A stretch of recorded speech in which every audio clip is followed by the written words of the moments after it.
Bata pa lang ako, marami na akong katanungan tungkol sa kanya.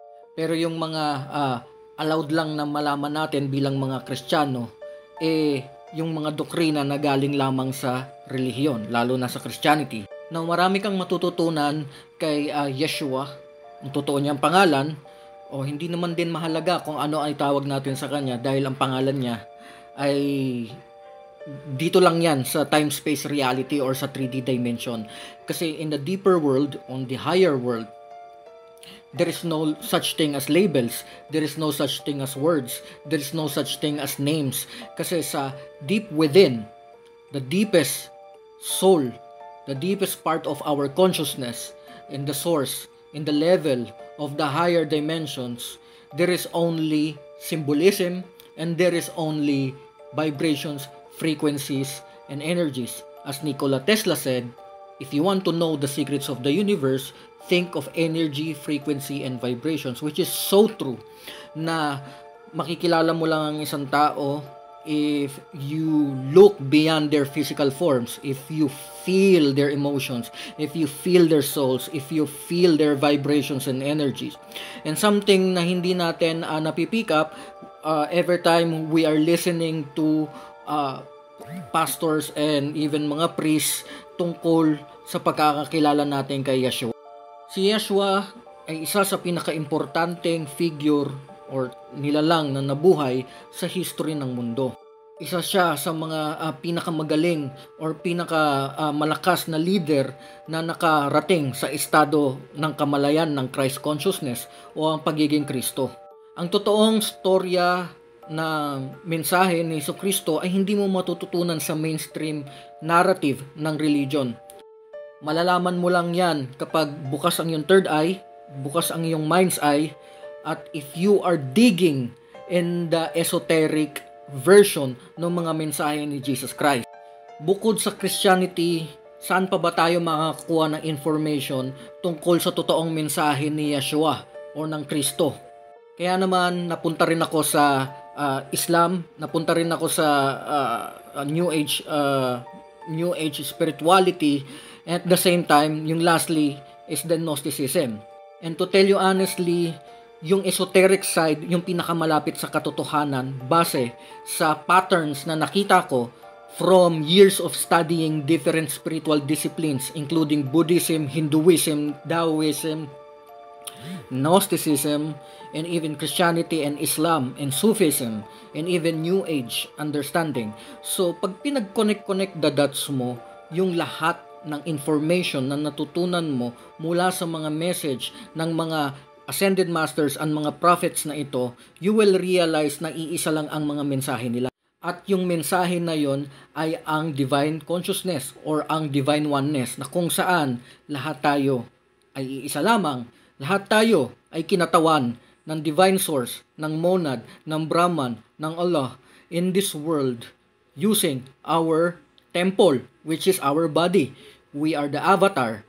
We can embody the Christ consciousness, the same Kristo na nagbigay ng mataas na kamalayan kay Yeshua or Jesus ay ang same Kristo na pwede nating ma-embody kung tayo ay makakarating sa estado ng Christ consciousness or ng unity consciousness. Ano ba ang unity consciousness? Ang unity consciousness ay ang kamalayan na walang separation. There is no division, there is no separation, there is only one source, one soul, and we are the collective. We are one. Hindi tayo watak-watak, hindi tayo divided. And the Christ is within us. The Christ is us, and tayo ay ang Christ. We are one. As Jesus said, the God and I are one. It's a metaphor. Yun yung sinasabi niya, which is nakikita rin yan sa ibang mga spiritual discipline tulad ng Sufism, na kung saan ang Ruh o yung katumbas ng Divine Spark at ng Holy Spirit at ang Allah ay isa lamang. Ganon din sa Hinduism na kung saan ang Atman na katumbas ng Divine Spark, ng Holy Spirit at ng Ruh ay iisa lang din sa ultimate reality na tinatawag na Brahman. At huli sa lahat, ang Gnosticism na may kaparehas na mensahe, hindi ito nagkataon na ang divine spark na katumbas ng Ruh, katumbas ng Holy Spirit, at katumbas ng Atman ay iisa lang sa nag-iisang monad, all that is, source of everything, the infinite source, the divine light, the purest of them all. It is non-polarized, it is unity consciousness. It only operates on the oneness.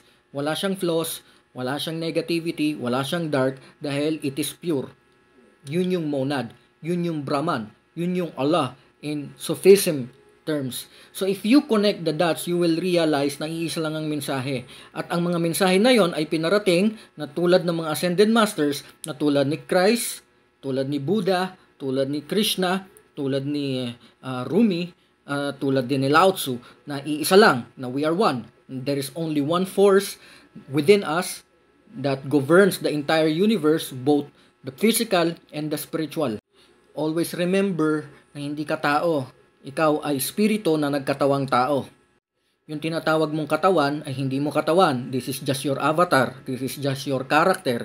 This is just your image, your ego, your lower self, so that you can operate in this time-space 3D reality. Ma-experience mo yung limitation nitong dimension na ito. Pero once you go deep within yourself, you will realize na hindi ikaw itong katawan na to. And hindi nga ito permanente eh. Yung itsura nung avatar mo o ng katawan mo nung bata ka is totally different from your version now. That's why hindi ikaw yan. Nagbabago ka constantly, kaya hindi ikaw yan. Every chapter of our life, we change. We have different versions of ourselves. We die, we live, we die, we come alive, and then cycle itself. That is the time-space samsara, the illusion, the cyclical world of the 3D time-space reality. And our goal is to be enlightened, to transcend the ego, the illusion of separation, because there is no separation. We are one in spirit. Ikaw, ako, I am just another version of you, and you are another version of me. And the Christ is within you, and the source is within you, and the monad is you. You are God, and God is you. You have to remember who you are. Once mangyari yon, you will be out of the matrix. You know that it's just a game. You know that you don't have to participate in the polarity. You don't have to participate in fighting and wars and all of these negativities and all of these polarized ideologies na pinapropagate ng matrix, including the politics, government, media, religions, and medical industry. So these are all scams, illusions na ginawa, nilagay dyan ng mga, according to Gnostics, archons, or yung mga tinatawag na mga disconnected rulers from the source. Ginagamit nila yung ganyang klaseng sistema to steal, to siphon, to steal our energy, to farm our energy, kasi hindi nila kayang mag-generate ng sariling energy. It's because they are disconnected from the source, disconnected from the monad, kaya tayo ang ginagatasan nila, kasi tayo may kakayahan tayo na mag-download ng life force, ng energy, ng chi, ng prana from the infinite eternal source, monad, Brahman, Allah. And if you have any questions, if you want more of this, you can put questions dyan sa comment sections, and if you have share nyo na rin, and then hopefully masagot ko yung mga tanong ninyo sa susunod nating content. The truth shall set you free.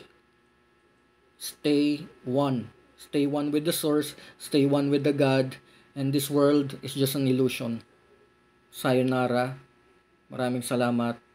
Hanggang sa muli.